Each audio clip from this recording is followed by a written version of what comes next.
Hi friends, hope you are doing great. Today we are going to see about the Google Cloud Data Proc demo we are going to see by using the Google Cloud Console. How to use the Google Cloud Console to create a Data Proc cluster, and we are going to run a simple Apache Spark job in the cluster. First we are going to create a cluster, second we are going to submit a job. So here I have given the documentation, you can follow the documentation. This is the Google documentation. Let's start the lab.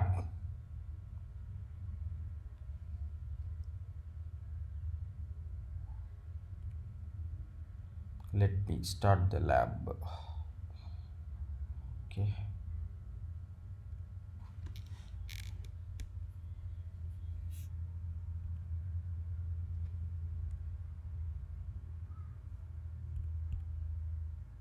Okay, fine. I'm sorry. Okay. So now this is the home page. So before before starting the lab, first we should enable that cloud data proc API. We should enable the Google Cloud data proc API. So first we should enable the data proc API. If it has not been enabled, fetching API details. Now if you are seeing the message in bottom, API fetch API details, now we need to select our project. I have selected my project, just click continue. Now the API is enabling. Let's wait for it. After enabled, yeah, if you are seeing, the API is enabled. Cloud data proc API has been enabled successfully. Now we can move to next one. So next step what we are going to do means we are going to create a cloud data proc. So under the big data we have cloud data proc. So go to the big data, just click the cloud data proc here friends.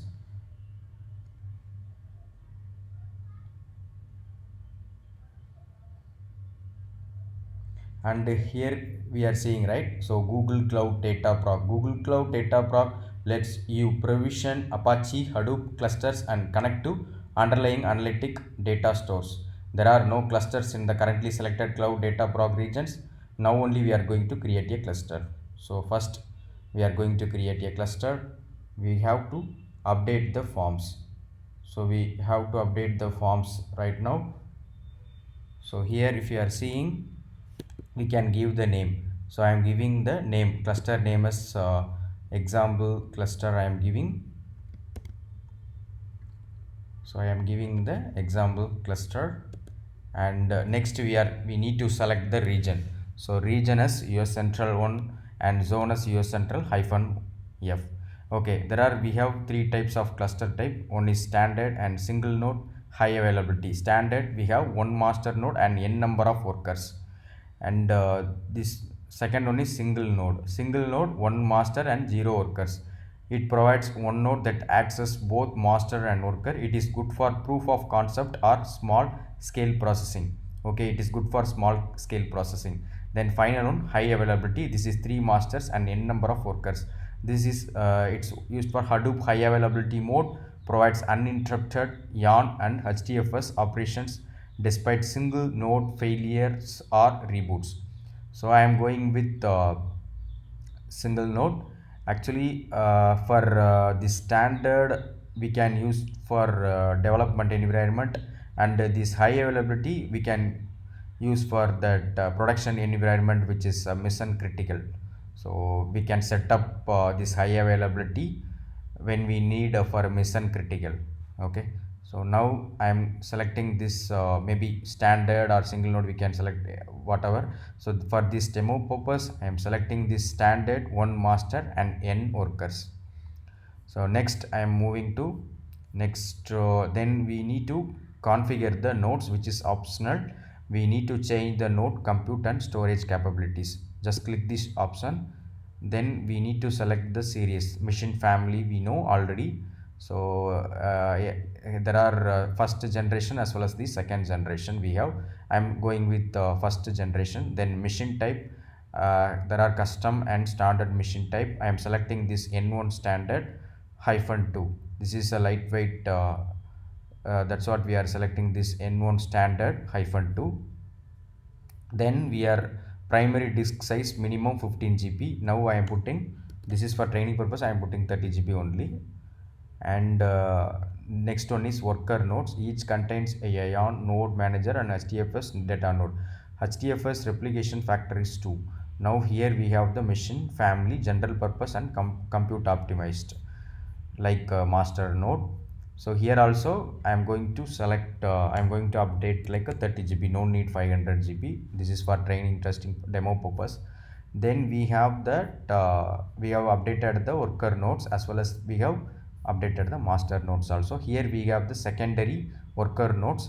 So if we want preemptible VM, then we can select this worker node.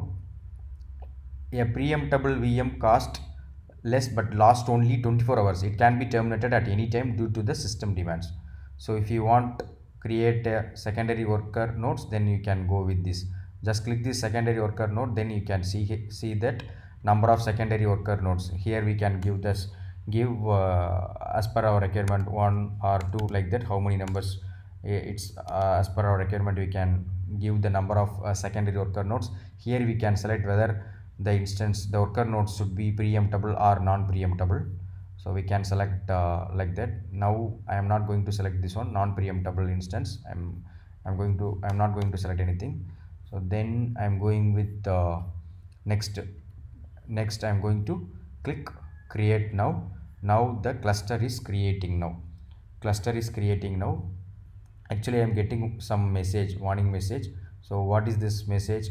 Multiple validate errors, insufficient CPU's quota required, 10 is available latest, this is request to CPU quota, something try to. So use smaller master and our worker machine type such as N1 standard. We need to use N1 standard, it is showing like that. So let me check it, N1 standard here, and here also I need to select N1 standard only, then only it will come. So this is a demo purpose, we are selecting this one, N1 standard -2. Just click create right now. Just click create right now, then it will come. Let's wait for it.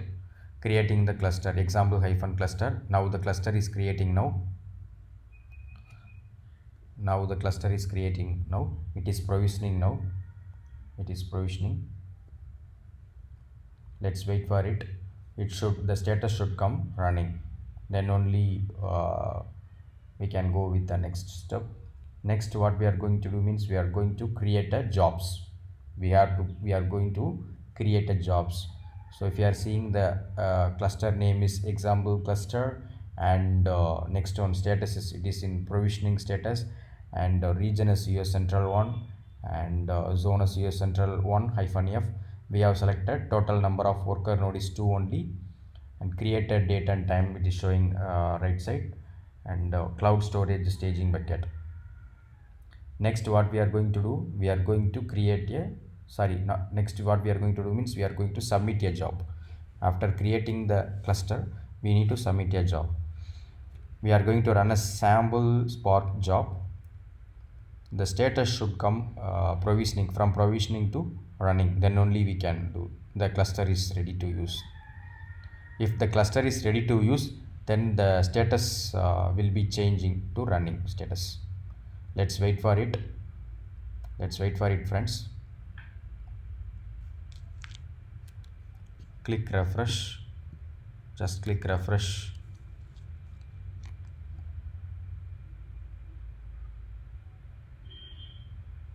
Let's wait for it.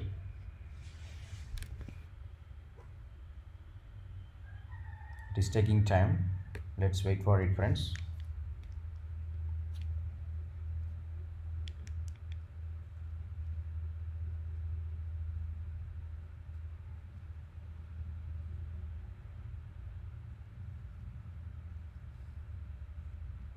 In our upcoming video, I am going to upload Dataproc by using the Google Cloud command line tools.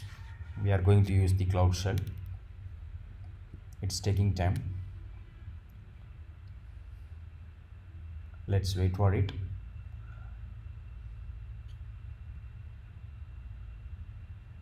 Okay. It's taking too long. Maybe For me, I'm having internet issue, so internet bandwidth issue, that's why it's taking time, I guess. But for you it will not, it won't like that. Okay, now the status is running right now. Next what we are going to do means we are going to go to the jobs. Now we are going to submit a jobs. So click submit a job and we should fill this form. So job id, we can edit like that. I am leaving as it is. And region US central one, and cluster we have to select our cluster name, and here we have to select the job type, Spark. I'm going to run the sample Spark job, so I'm selecting this Spark. Now what I'm going to do means I'm going to enter this in the main class or jar field. I'm going to update this.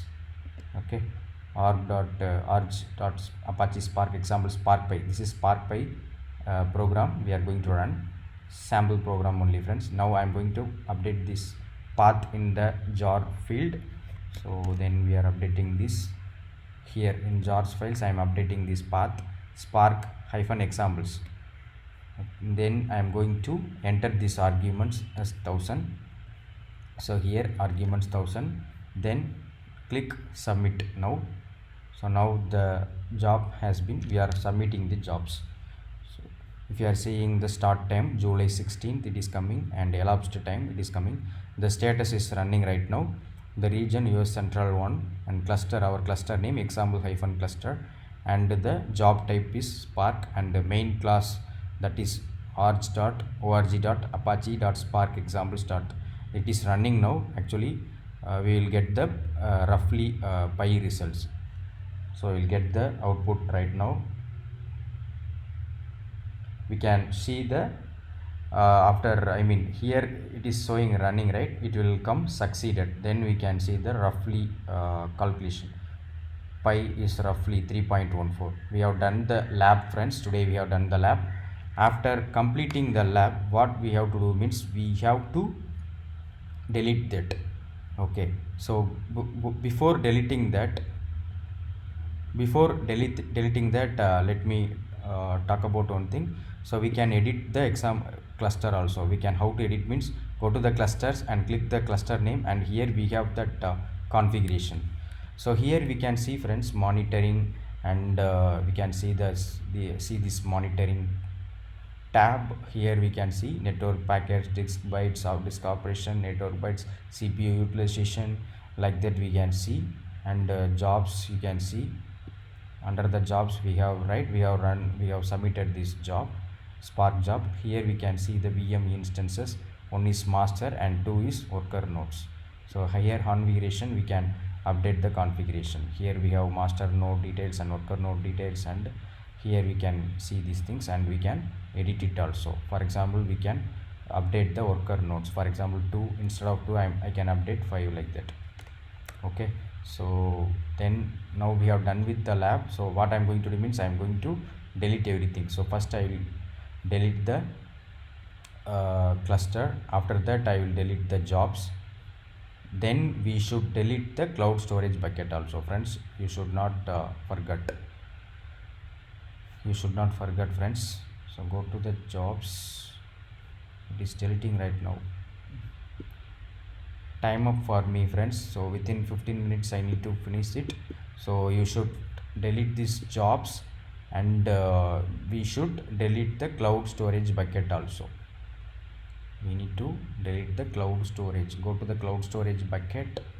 Go to the cloud storage bucket here, and we should select the cloud storage bucket also. We can see the dashboard. So you can see the dashboard, whether do we have anything or not, like that. Go to the home page. So here you can see so it is reflecting to storage because it is deleting now. That's what it is showing. So we are done with our lab, friends. Thanks a lot. Have a great day. If you are not subscribed my YouTube channel, you can subscribe my YouTube channel, so that it will motivate me to upload more videos about the Google Cloud Platform. Thanks a lot. Have a great day. Bye bye.